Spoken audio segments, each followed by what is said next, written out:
You know that feeling when you're kind of just not invited to certain functions or activities or social gatherings or even gatherings of friends because people know that your theme and what you're going to talk about, what you know, is Bitcoin, decentralized crypto, or just crypto in general. And you can't help to avoid that when you talk about crypto in all of its facets to bring in politics, both domestic and internationally, in geopolitics, or even what are social trends that are taking place at this time. Many people don't want to engage, and therefore you're left out. I feel that way. And I'm not just feel that way. That happens to us a lot. I want to talk about that today. What do we do about that? Do we stop? Or do we keep going? Let's talk about that today in DeFi, IoT.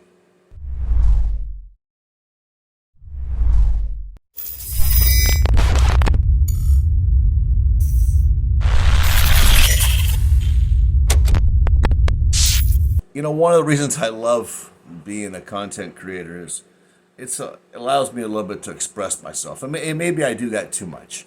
I hope that those of you that watch the videos, that you kind of bear with me in this and just kind of feel that what I'm feeling emotionally, but I always attempt to put the facts in there. And sometimes people think that those are not facts.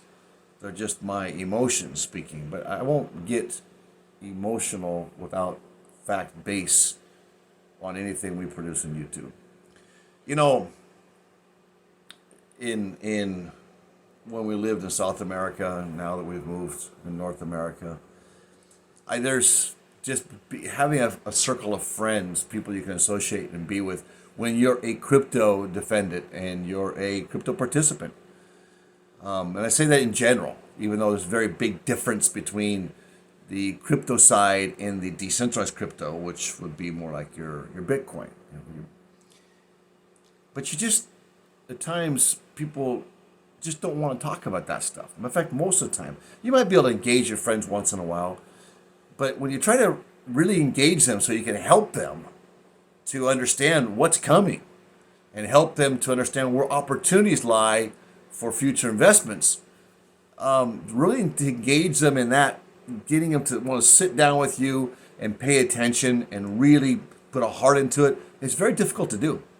And I myself find it hard to do.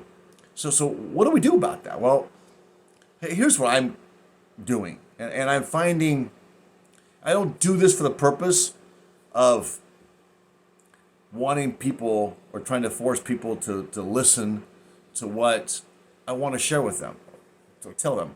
I do this hoping they'll be more open to want to sit and talk with me on a respect, trying to build a respect. So what I do is there's a book that I love. And in this book, there's a story about a man named Ammon who wanted to convince a king and the whole kingdom of a certain ideology that he thought would benefit them. And how this kingdom was, it would greatly have helped them, was applying certain standard age-old principles back into their culture that they had lost. But what he did, instead of going there and trying to persuade the people to listen to him, which would have only risen in a rebellion, he actually served the people. He didn't ask them to listen to him.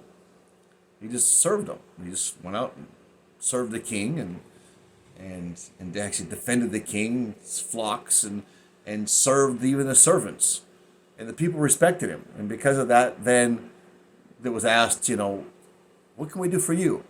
And he just said, listen to what I have to tell you. And basically that's the gist of the story. That's hard to do. My family and I, we try to do that, and we love to serve the people. But I'd like to take a step further in trying to help people understand what's down the road. And it's a short road, too, that we're talking about. Between now and 2030, a lot's going to change. It's already changing so quickly, just over the last 3 years. So we continue with this effort, not strategy, it's an effort. And yet there's other people that we we'd hoped we kind of hit things off with, and yet we find ourselves kind of being left out. And I can't help but to think, and they never told me this directly, but I've offered many times. It's like, hey, I want to sit down with you or your kids or whatever, and try to help share this with you. And just don't find that they're very receptive. I get it, yeah, sure, let's do that. But then there's always excuses and things come up, and you don't want to push yourself on them either, right? You don't want to be like, okay, fine. So sometimes I find myself backing up. So what am I going to do now? Well, I'm going to take a little different. Now I'm going to take a different strategy in trying to help these people be able to help themselves, and that is that. And if they don't want to reject, that's fine. They can reject it. I just want to have the opportunity to share with them, where it's a sit down type of opportunity, and they're paying attention to it, and they can grab it, questions and answers, and we kind of mull through it. So I'm going to do an invitation to my home and invite maybe 10 or 12 people, prepare a little PowerPoint explaining what Bitcoin is and what's coming basically down the road with the digital currencies and with the carbon footprints and with these IDs to be able to access the internet and the purpose of it and the pros and cons to that and going through that. And then with the digital dollar, digital currency coming down the road, what does that mean as far as your privacy, as far as your savings, etc.? Where does gold and silver or platinum or other precious metals fall into this? And where does Bitcoin and where does decentralized crypto and centralized crypto fall in? So that's a nice conversation to have. And I'm going to invite a bunch of people to my home. I've done this before. We have a group in Ecuador. Oh, there's probably 32, 33, maybe 35 people in our group. And no, actually it's more than that. About 45 people. I'm sorry, I'm about 10 off.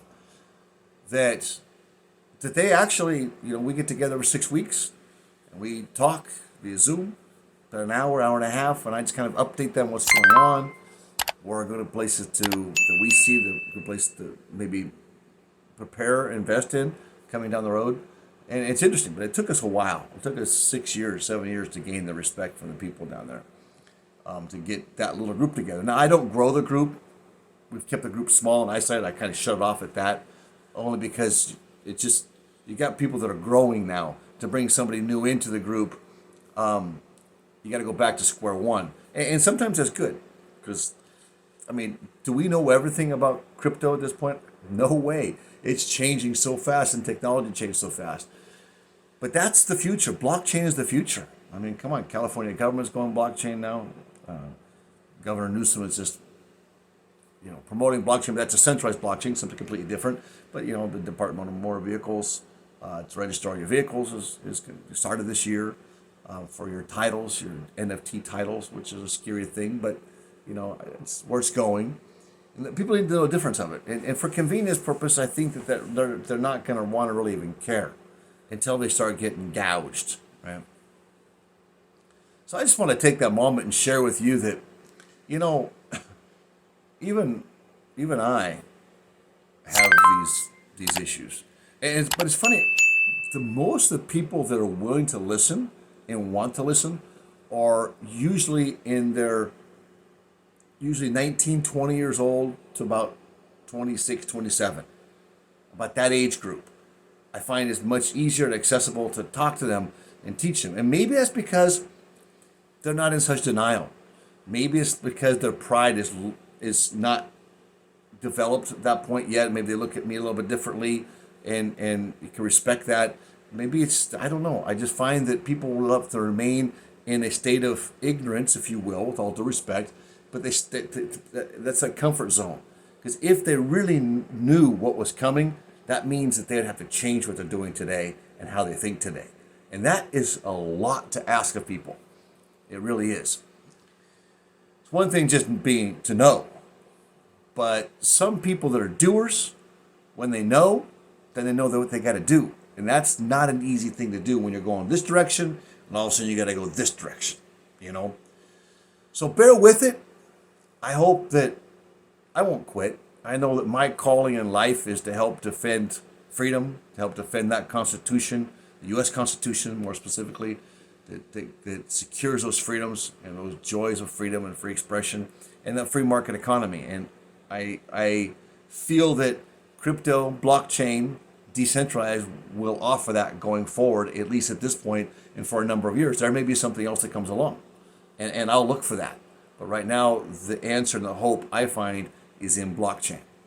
So I'm going to keep defending this, and I'm going to keep trying and to get the people to want to try to do something with their lives different and take advantage of the opportunity that it's still new. You can get in. There's still some great investments. Bitcoin is a very secure investment, no matter what anybody says. You just got to ride this out until it actually gains that momentum. Momentum's there, I should say. It gains that stability more so. And you got governments attacking you, and they're going to continue attacking for a while until they just get tired. Remember, in conclusion, the United States of America gained its freedom. It earned its freedom, not by George Washington and those scraggy soldiers who gave their whole hearts, but they were really not professionally trained soldiers. Like taking a bunch of people from just the farmlands and with pitchforks and putting guns in their hands, going against this great British military who dominated the seas for many years. They didn't win that war. What was the period of 7-8 years? The United States of America didn't win that war. They just were able to just stay consistent and monotonous enough to where Britain finally said, all right, that's enough. You can have your freedom. And that's what we have to do too.